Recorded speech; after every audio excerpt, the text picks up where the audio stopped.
guys. Today I have the pleasure of introducing you to one of my best friends, Jillian. Jillian is one of the sweetest, most caring people that I know, and I'm so thankful for her constant friendship.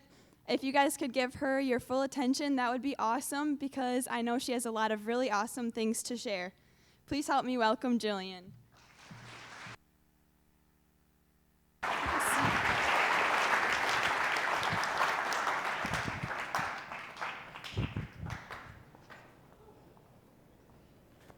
Hi guys. So about a month ago, you were all sitting in those same seats, hearing Noah's story. He wisely encouraged us to be okay with the cookie-cutter lives that most of us feel like we're living. He reminded us that if anyone feels cookie-cutter in any negative way, God makes each of us wonderfully and uniquely in his image, each with a story to tell. For a few different reasons, my story has had at least a few unique chapters. But let me begin with some basics about myself. I'm an oldest child. I love running.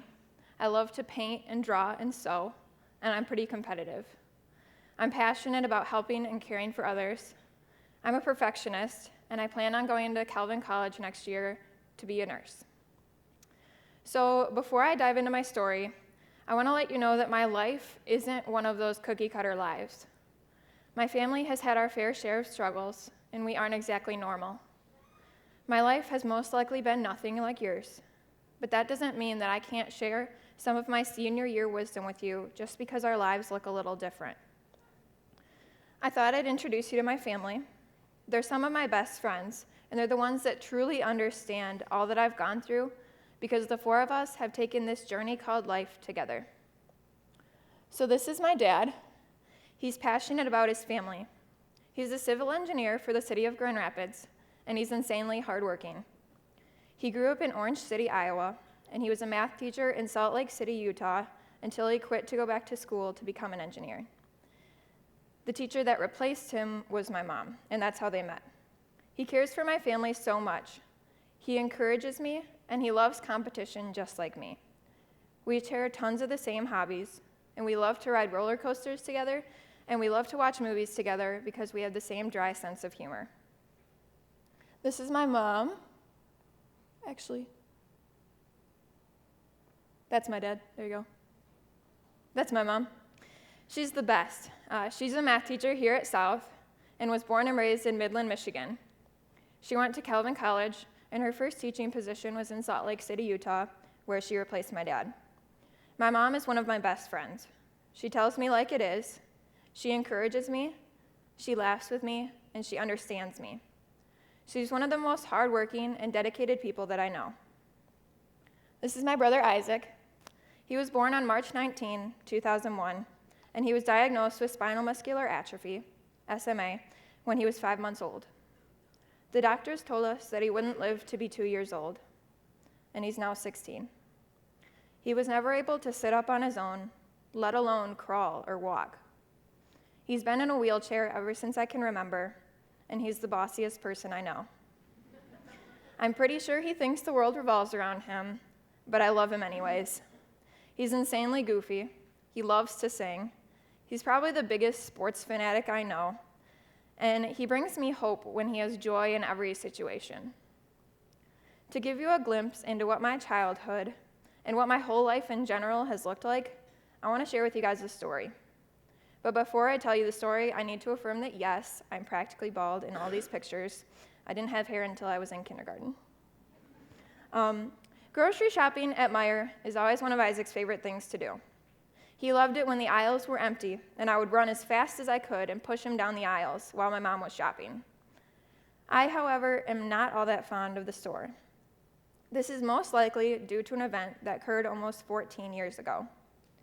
When Isaac was only 2 years old, he, my mom, and I were grocery shopping when all of a sudden he had trouble breathing. It scared me to see his face turning pale and his lips turning blue. We immediately abandoned our cart of groceries in the aisle and ran to the van in the parking lot and sped home in desperate need of a cough machine to unplug Isaac's airways. My mom had asked me to sit unbuckled in the back of the van to watch if Isaac was breathing on the ride home. Being the perfectionist that I am, I couldn't believe that my mom had told me that I didn't have to wear a seatbelt. I was also freaking out because my brother's lips were blue. So I spent the ride home in the back of the van screaming at my mom that Isaac wasn't breathing anymore. According to my mom, as soon as the van pulled into our driveway, I flung open the door, jumped out of the van, and fell flat on my face in the pavement. Apparently, not caring about my own injuries, and impressively for a 4-year-old, not crying at all, I raced inside, struggling to carry the suction machine while my mom followed behind carrying Isaac. I don't remember much about the rest of that incident, but my mom said that my Uncle Todd found me on our back deck crying, "Isaac is dying!" Obviously, everything turned out all right because Isaac's still here today, and I don't have any permanent scars on my forehead from the fall. But this is just a snapshot of my life for you guys. My mom loves to tell this story because even though at the time it was terrifying for both of us, now looking back, she can find the humor in me falling out of the van, but not missing a beat and jumping right back up. This story really paints a picture of my childhood for you. From a young age, hard times like these became normal for me. I had to put my own needs second as I cared for my brother, and these situations brought about a lot of anxiety. I don't want to dig deeper into what anxiety looks like and how it affected me growing up, but I do want to share with you one way that it really affected my attitude. No matter the situation, I was always worried about what could happen next. I found myself making up hypothetical situations. What if Isaac's feeding tube fell out? What if Isaac stopped breathing? How would we pay the medical bills if my dad lost his job? What would happen to my life if Isaac died? I asked myself so many questions like this that I never found joy in the situation that I was in. I was focused on a hypothetical future, and because of this, I always struggled with finding joy. Now, there's a big difference between joy and happiness. Happiness is like the naive kind of joy. It's the delight that a little kid feels when he opens up that Christmas present that he's been wanting all year long. It's laughing with your friends, and it's getting into your dream college during your senior year. I've never struggled with this kind of happiness. This kind of joy comes so easily to me because I have some of the best friends in the world. It took me a while to find them, but now that I have them, I wouldn't trade them for anything. They bring me joy daily, and I don't know if I've ever spent time with them without laughing. They encourage me, they understand me, and they always lift my spirits. I'm incredibly grateful for my friends because they accept me for who I am.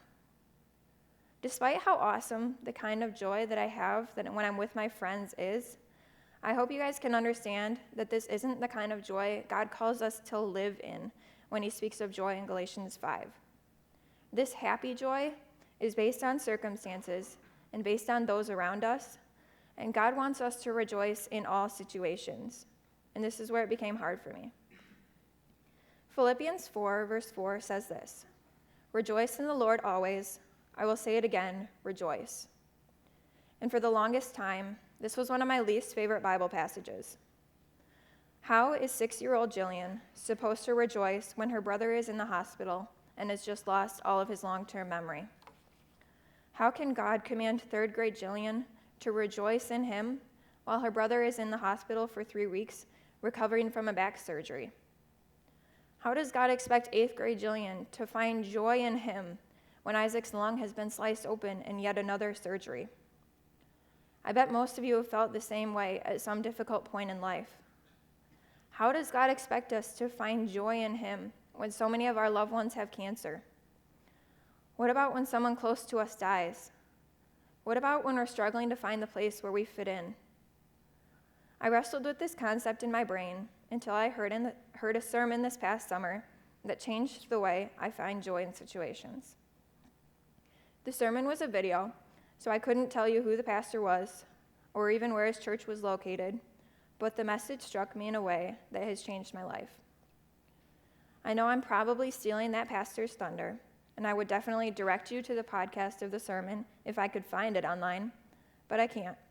So I want to summarize the sermon for you about how God expects Christians to rejoice in all circumstances.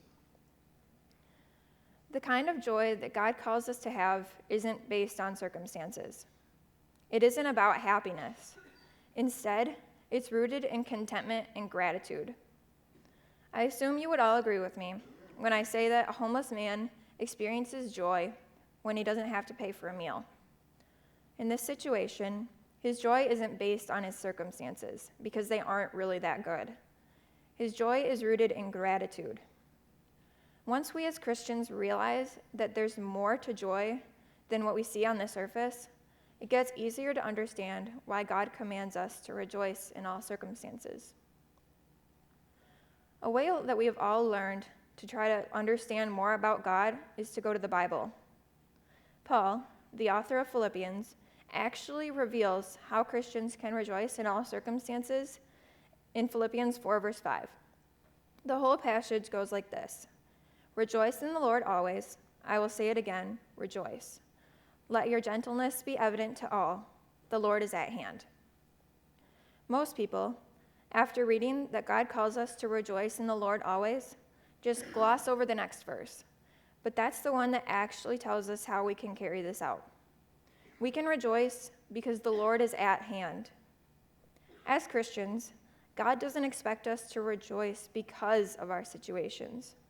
We don't have to be joyful about what's going on. The things that we face on this side of heaven aren't always going to be joyful. But in all circumstances, we can rejoice because God is at hand. He's walking right alongside us and experiencing the journey with us.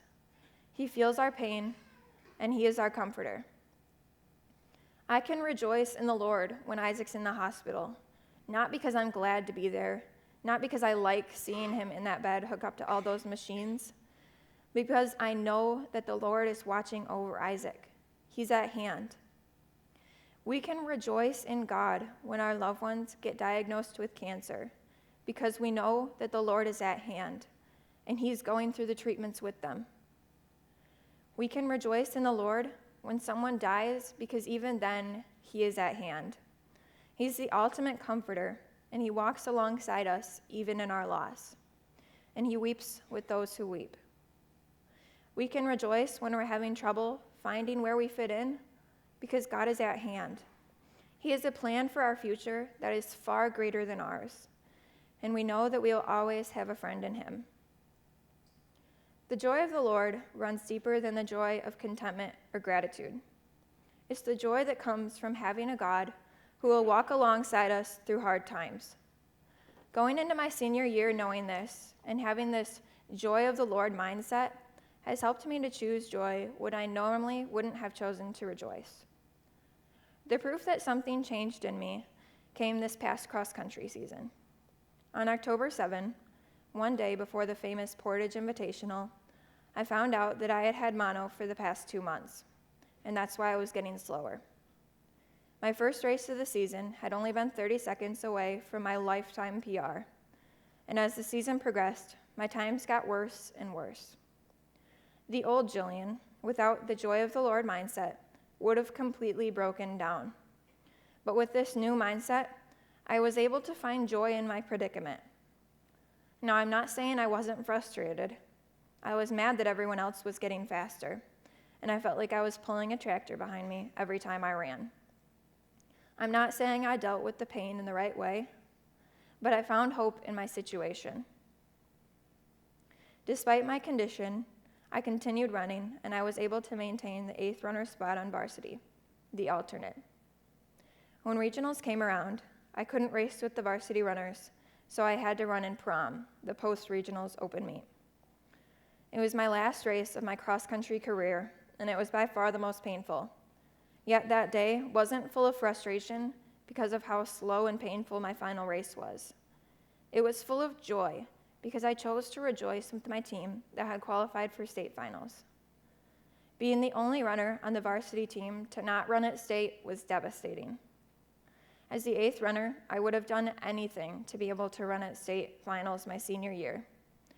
But instead of wallowing in my disappointment, I raced alongside my teammates, cheering them on. As I screamed my heart out for them at Michigan International Speedway, most likely looking like a complete idiot, I was filled with the joy of the Lord. I was not happy about my circumstances because I would have done anything to be racing at that moment. But I was filled with joy because then I knew the Lord was with me. He was working on healing my broken body, and he was running alongside me as I celebrated with my teammates. Despite my situation and despite my illness, I was able to find joy through my cross-country season that I would have never been able to experience without this new mindset. Now, I know you guys haven't gone through the same experiences that I have.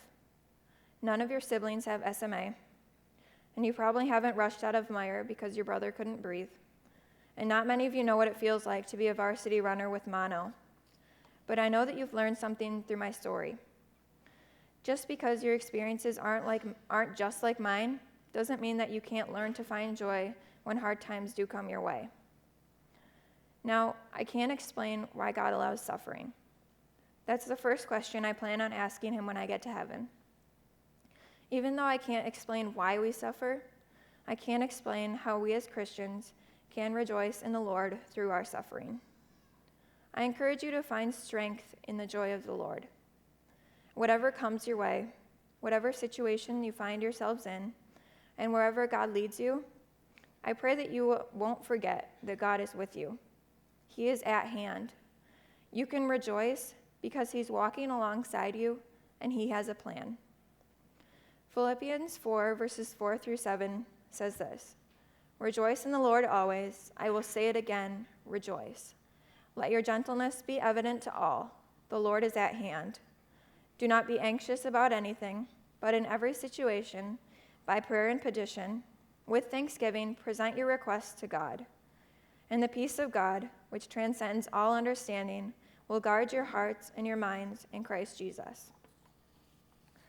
Now, I'd like to close with a song that has helped me through some of my hard times. The song "Trust in You" by Lauren Daigle reflects how Christians are supposed to act in our times of hardships.